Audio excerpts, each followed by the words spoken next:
Hello and welcome to the Drill Down, where we drill down on cronyism and corruption in the federal government in Washington, D.C.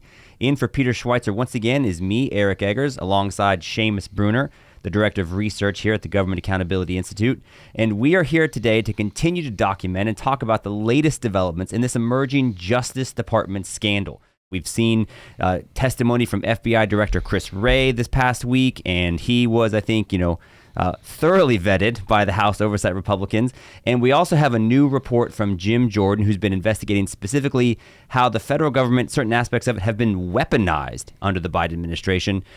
Takeaways from this most recent week. You've done a lot of TV interviews. What are the things you've been asked the most about? Well, a lot on the Chris Wray testimony, which I have said and many have remarked on how evasive and non-responsive he was. It's kind of par for the course for Wray and the FBI. Just deny. There's nothing wrong with the FBI. Stop asking questions. So that was interesting. I think this weaponization report on the Ukraine stuff is very interesting because you don't often have a foreign government telling the FBI what to do and the FBI capitulating. So that's interesting. That's a fancy word for doing what they said. So it's important to know that a foreign government, who, by the way, had some spy problems, told the FBI what to do, and the FBI then told our social media entities what to do. And that's among the revelations. And we're going to talk about that in just a moment. But first, I think, Seamus, you've documented the failures and the problems in the FBI. So I guess, were you surprised by the things that you heard Chris Wray say or not say? Or is this just the latest iteration of what's been, unfortunately, a deterioration of the quality of leadership from a bipartisan standpoint in the Justice Department? Yeah, so, the best we can hope for at this time with this administration is to have the guys in government hauled in front of a committee and asked a bunch of questions that are difficult to answer, and you always want, hope that the right questions get asked and the right answers are given. I think Senator Grassley and Senator Johnson have been saying for a long time that the FBI and DOJ have insulated themselves from scrutiny, that they can't be held accountable by normal means. So this is kind of more of an example of that, of their ability to dodge and avoid accountability. So par for the course. We also want to talk about the way the FBI has been aided in being insulated from accountability by their friends in the mainstream media. There's a Washington Post column that I think attempts to shoo away or dismiss the severity of the allegations that Chris Wray fielded from members of the House Oversight Committee by lumping them all together. And we'll read from excerpts of that. And then we actually want to go in and unpack each one of them, because it turns out the FBI has been up to quite a lot. And it's easy for it all to get jumbled together. But if you parse out each individual threat, each individual claim that the FBI has been accused of, it's actually quite significant. I think it paints a not very flattering picture of what justice looks like today if you're a conservative. But we want to start with this recent development from Jim Jordan's Weaponization Committee. And essentially what they've found is that, they subpoenaed records from big tech. And what they found is that following Russia's invasion of Ukraine in February of 2022, the Security Service of Ukraine, that's essentially like their secret service, they wanted to identify and take down suspected Russian disinformation operations via influence on social media. So to do that, because Ukraine got a lot of support from a lot of places, but nowhere more so than the Biden administration, they enlisted the support of the FBI to try to identify social media accounts that might be spreading disinformation. And then they said, hey, FBI, would you then go ahead and do your work with your very good friends in big tech and see if you can do. Remember how you guys got them to suppress all the Hunter Biden stuff in October of 2020? Can we do that again for the Russia thing? And the FBI is like, sure, no problem. So this is what Jim Jordan's Weaponization Committee found. The committee's analysis of these, quote, disinformation registries revealed that the FBI, at the request of the SBU, flagged for social media companies authentic accounts of Americans, including verified U.S. State Department account and those belonging to an American journalist. So what that means is this Ukrainian Secret Service asked the FBI to tell big tech to take down accounts. They said because it might be, the Russian disinformation. Well, so they did it. But in part of that process, and the FBI had no legal jurisdiction to do this, by the way, and that's kind of like the threat is like, hey, how come these agencies can now just do whatever they want to do with no legal justification or authorization? And in doing so, they censored the free speech, the constitutionally protected free speech of American journalists and the State Department. I mean, that is the top line headline of this weaponization committee as I read it. Yeah, exactly. I mean, quote from the report, quote, in so doing, the FBI violated the First Amendment rights of Americans, and here's an important part, and potentially undermined our national security. So now the FBI is in the business not just of censorship, but undermining national security, according to the Weaponization Committee. But here's the best part. So the FBI is doing this on behalf of the Ukrainian security service. Well, as we would find out months later, the FBI's, and the committee reports this, the FBI's reliance on the SBU's information and judgment is particularly alarming because of well-documented, deep-rooted Russian influence in the SBU. Right. And some of these counts, including plural American journalists that the FBI was flagging to the social media accounts, these accounts were authentic accounts, and they expressed unambiguously pro-Ukrainian views. So they weren't even pro-Russian accounts. So you've got American journalists who may be having a Ukraine flag in their bio, and they voice opposition to Putin. So these are anti-Putin, pro-Ukraine journalists, and the FBI is still censoring or pushing for their censorship at the big tech companies. It's pretty remarkable. So that's one of my favorite phrases is never mistake incompetence with conspiracy, and I think that I'm inclined to put this more in the incompetence camp as opposed to the conspiracy camp. I don't think that Russia or that the FBI meant to be essentially a tool for Putin's Russia by working on behalf of an infiltrated and compromised Ukrainian intelligence service to get big tech to do it. But I think it speaks more to what the FBI thinks it's allowed to do and what it considers itself equipped to do in the name of protecting whatever. And it doesn't matter how many laws they have to violate to do so. Yeah, well, and speaking of incompetence, at Chris Wray's testimony, he was asked about their relationship with the tech companies, and he flat out denied any sort of relationship whatsoever. Said we don't push for censorship at all. So, he was denying not just this kind of a report, but also all of the previous ones where, we've got the Twitter files. We know about Elvis Chan, and we know about what they were doing with Yoel Roth over at Twitter. You have to tell people what that means because they don't know what that means. Well, so everybody knows about ahead of the 2020 election, Twitter was pulling down the New York Post, pulling down the stories about the Hunter Biden laptop. They do know that. That was driven by a guy out in the California field office, Elvis Chan, who was an FBI guy.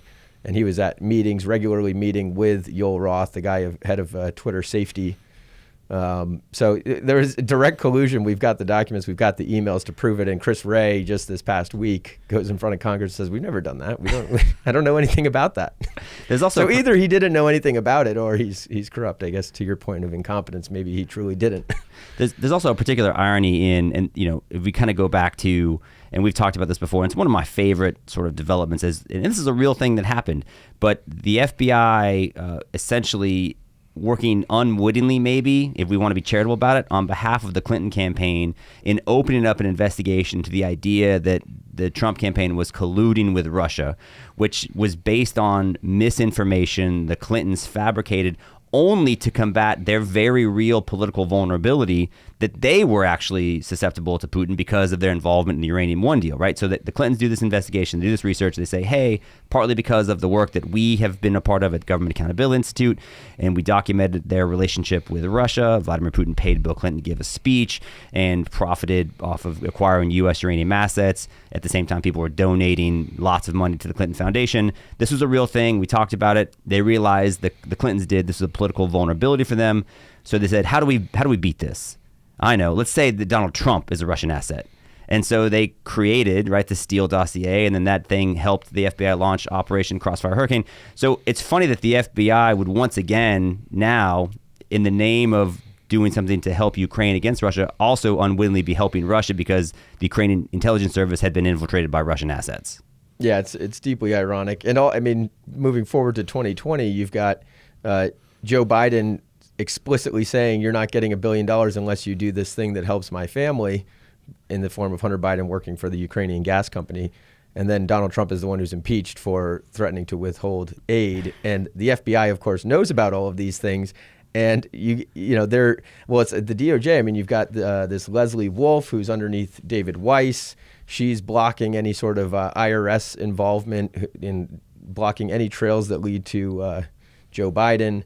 She's blocking, they're tipping off Hunter Biden before they raid the guest house. They stopped the raid of the guest house, tipped off Hunter Biden's lawyers before a search of a storage unit, essentially rendering that search useless. So I do think there might be a bit of conspiracy in here, too, along with the incompetence. This is what makes Seamus elite, right? Some of you guys just scroll TikTok at night. Seamus looks at DOJ org charts, okay? He's like, aha, this person reports to this person, and they blocked this scandal. And it's all real. And that's kind of the larger point we want to make, because I saw a Washington Post column today that I think attempted to dismiss a lot of the allegations that Chris Wray received during his testimony and say, oh, man, the FBI or the House Republicans, it's a MAGA grievance complex, and it all sort of gets jumbled up and none of it matters. And they contrasted it, ironically, to Benghazi. This guy in the Washington Post says, Greg Sargent says, the Benghazi hearings. Now, that was a really well done thing. As if the Washington Post breathlessly reported everything that came out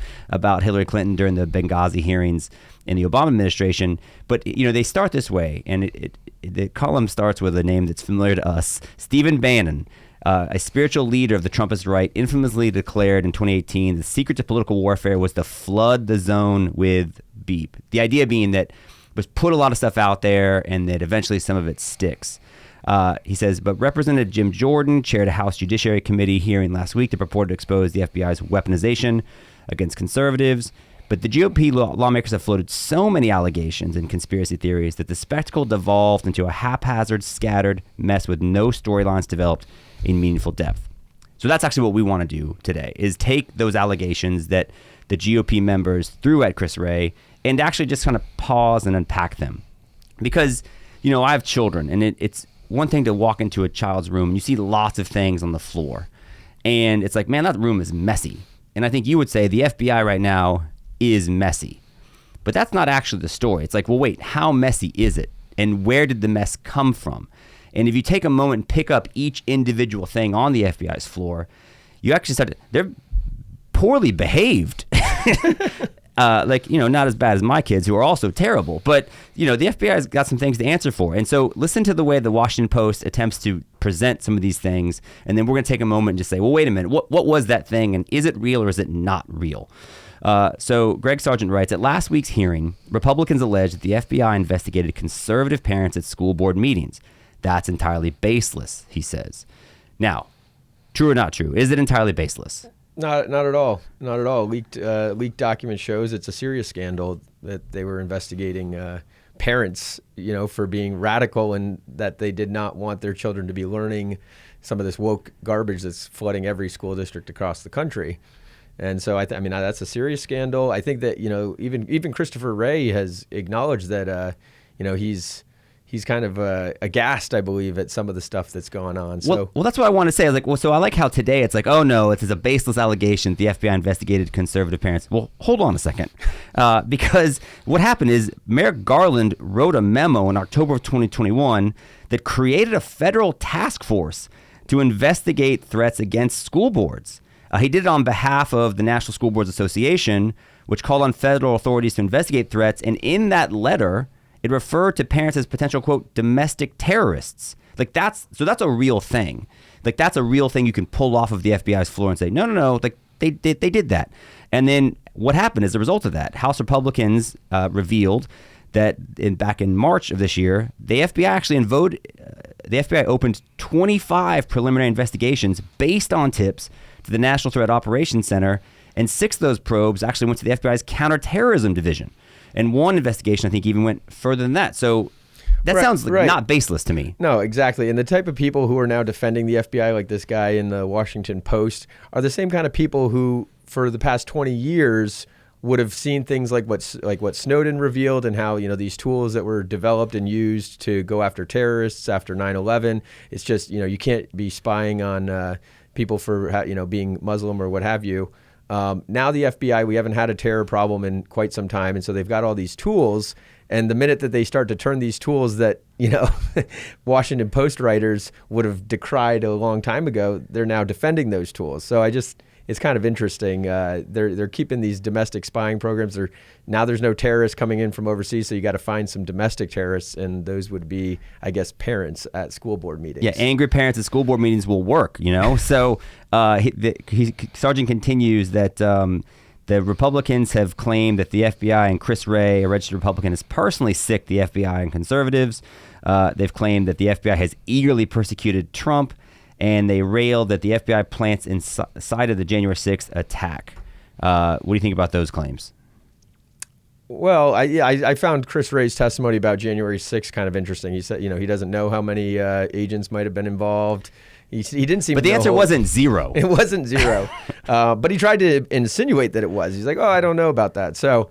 I think January 6th has got a lot. You could do a whole podcast. Seamus is like, listen, I'd like actually not to be recorded, giving my thoughts on January 6th. Right.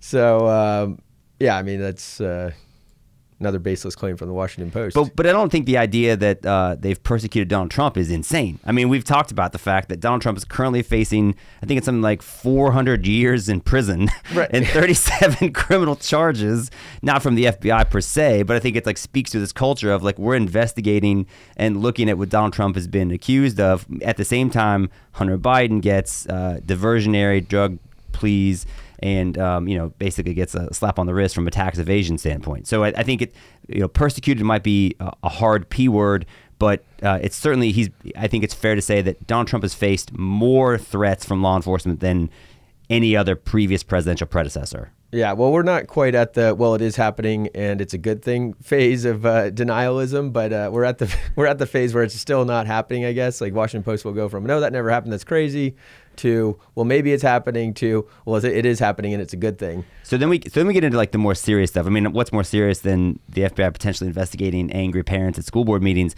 Oh, how about the fact that as Republicans pointed out, the FBI is riddled with anti-Catholic bias based on a field-level memo about radical right-wing Catholics that's indeed problematic. Chris Wray admitted this was a serious error, declaring it subject to internal review. I didn't even know about this. Did you know about this whole Catholic Gate thing? Yeah. This is, I mean, just as egregious as the school boards, if not more so. So tell everyone what it is. Well, let me see. I'll read this quote here. Republicans insisted they're riddled with anti-Catholic bias. Wray admitted to a serious error, declaring it subject to an internal review. He presented one example of abuse at a huge agent. This is what the Washington Post is saying. Is one example of abuse is silly? No, this is a huge example. And Chris Wray, in his testimony, said that he was aghast and he was promising internal review. We'll see what happens with the internal review. So the FBI had plans to infiltrate traditionalist Catholic organizations, planning outreach to mainline Catholic parishes.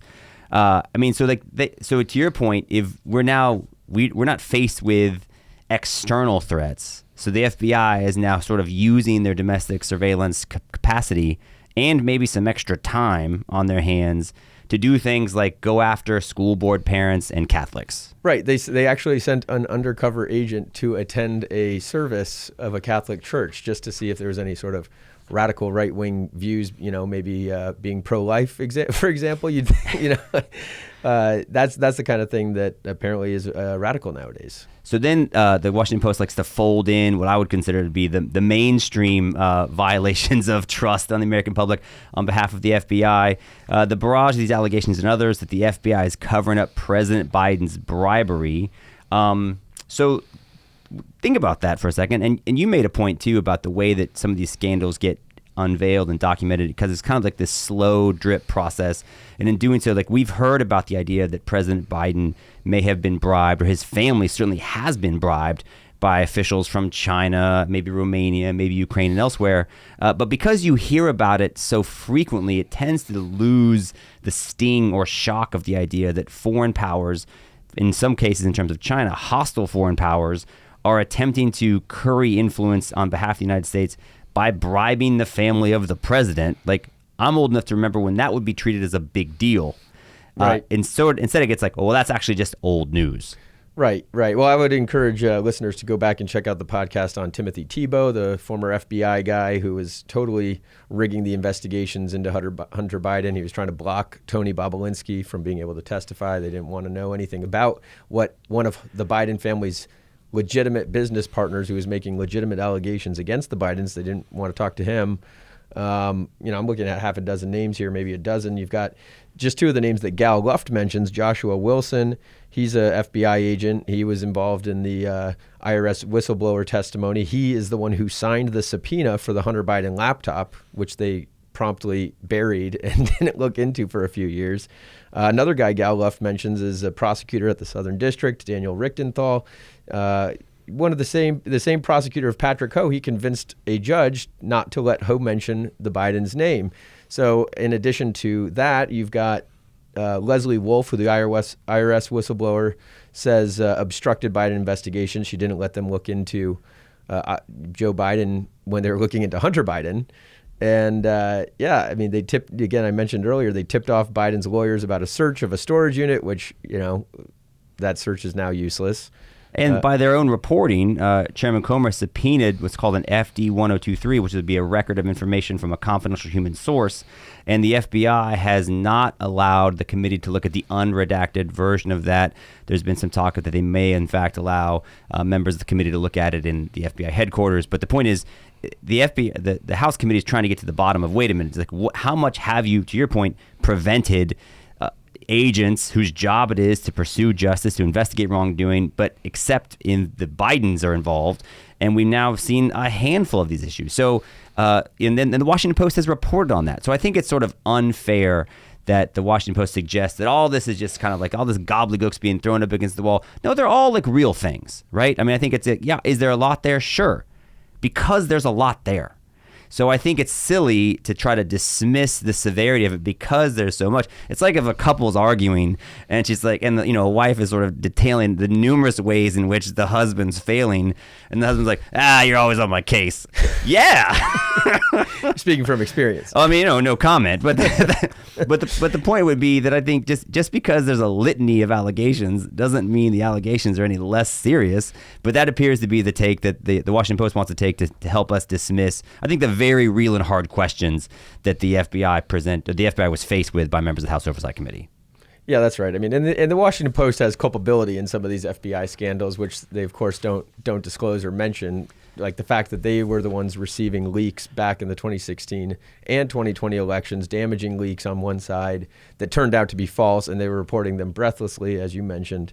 And the other thing is just that in getting to the bottom of all this, we see that it goes all the way to the top. I mean, you've got former FBI Director Wray, Chris Wray, of course. James Comey is long gone. But I mean, think about this. Robert Mueller, the past 4 FBI directors have all been involved in some political scandals, weaponizing the Bureau against political opponents.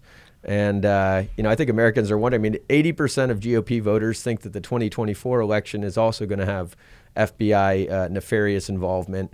That's a big problem. And when Americans can't trust both their elections and their law enforcement, they don't have a whole lot of options. Well, and I would say this, the idea that the federal government's being weaponized on behalf of one political party to persecute the other wasn't hurt when, and you mentioned the name Gal Luft. Remember, so this Gal Luft is the guy who said he went to the FBI. This is a whistleblower who came forward and said, I came to the FBI with information about dealings with Hunter Biden and this Chinese energy company, a Chinese energy company, you mentioned the name Patrick Ho, that we know has been involved in bribing the Bidens, right? So he says, hey, I've seen the way that, and we know that this Chinese energy company has done business with Hunter Biden. And so he said, I went and tried to meet with members of the FBI in Belgium in 2019, present them with information. And he came out and said, well, they actually haven't done anything about it, and that's why I'm blowing the whistle. And I was just arrested in Cyprus and detained, so I'm gone into hiding. This is what happened with Gal Luft. And then what happened after that? Biden's Department of Justice announced charges against him for working with that same Chinese energy company that we know was bribing and doing business with Hunter Biden. Yeah, it's pretty hilarious that, all of the guys that Gal Luft was telling about CEFC, and again, his credibility is in question for being in business with CEFC, but the fact he was telling this Joshua Wilson, Daniel Richtenthal, who were both involved in CEFC, prosecution of Patrick Ho. So he hasn't been found guilty of bribing the Bidens, just everybody else. He convicted bribes for 2 UN General Assembly presidents, multiple African leaders. He's bribed all these other guys. But then when someone comes forward and says, he might have been bribing the Bidens too, they're like, oh, no. Arrest him. No, absolutely not. Wait, say that again? Impossible. That's a thought crime. No, but that's exactly, and we're sort of joking about it, but that is the reality.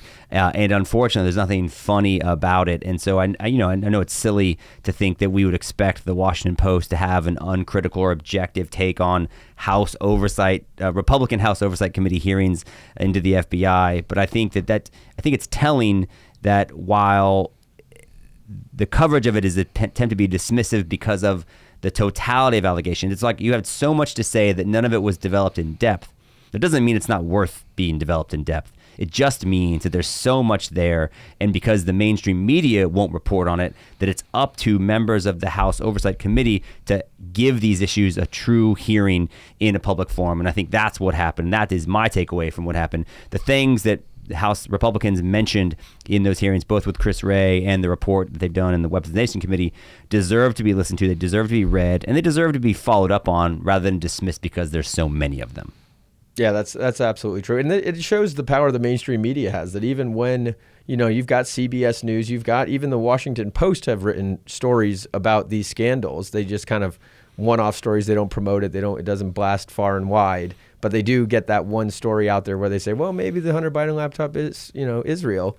But after that story comes and goes, they continue along with the narrative that, oh, no, this is all a bunch of nothing, even though their own outlets have reported on it. So, not much you can do about changing the Washington Post, but yeah, the only thing we can do is continue to follow along, read the reports, watch the hearings, listen to the testimony, and ask hard questions, then tell you, the people that view and listen to this podcast each week, about it. And we're thankful for your interest, because at the end of the day, it takes podcasts like this. It takes people like Peter Schweitzer, who will be back next week, and it takes people like yourself who have this level of curiosity and, to be honest, I think have an idea of what the country should stand for and what it still can stand for, and not just accept the decay that's happening in some of our institutions, but to push back and to support people that want a better future for all aspects of American society. So we appreciate that. We appreciate you.